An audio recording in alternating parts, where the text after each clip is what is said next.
The marine environment is fundamentally important for society as a whole, but we are putting increasing pressures on the marine environment such that we're getting reduction in those resources and we're causing some degrees of a destabilisation of the systems. Antimicrobial resistant infections are predicted to be the leading cause of death globally by 2050. Already, somewhere between 1 and 5 million people die every year from antimicrobial resistant infections. I think when we first started doing our research, we weren't sure what we would find and whether we would be able to identify plastics in any marine organism. Now we find that just about every species that has been studied, we're able to find microplastics in their guts, in their tissues, located within their cells. Understanding the dynamics underpinning how chemicals and other stresses interact becomes very, very important if we are going to protect wild populations.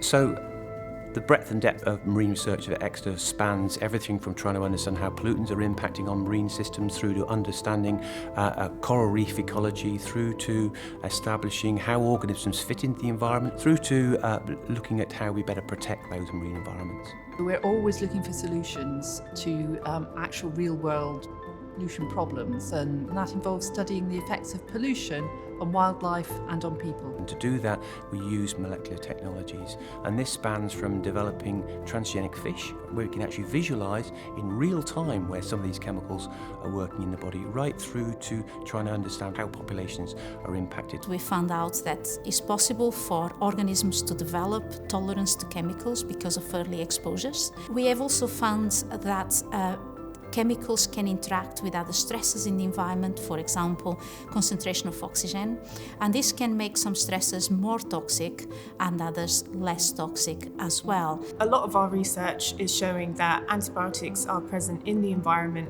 at sufficient concentrations to select for antimicrobial resistance. So this really changes our perspective about the environment in terms of its contribution to AMR, because just as antibiotics in human medicine can drive enrichment of antimicrobial resistance, potentially so can the residues that are present in environmental waste can do the same in the environment. Our research has had global impact.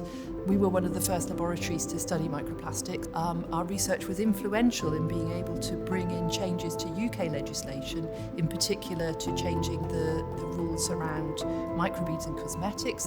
More lately, our research has been used to support legislation in other countries to control litter and to bring in circular economy approaches. So we're really lucky to have very good working relationships with several stakeholders, as well as being able to work across disciplines within the university and with other external academic partners. One key partner we've been working with for almost 4 decades now is AstraZeneca. We've worked with them not only to help understand how drugs might impact in the environment, but also more recently bringing some of those AstraZeneca members into Exeter. That's the only way that we can efficiently, effectively translate our research into a true, meaningful impact. We're not just looking to catalogue what's going wrong in terms of pollution in different locations in the world, but we're actively looking for ways to do things better. We need to work much more in harmony with the environment to better identify how we can address these issues and indeed find solutions for them. I think if you visit our research team, you'll find that we're all passionate about protecting the environment and creating a cleaner, better world for future generations.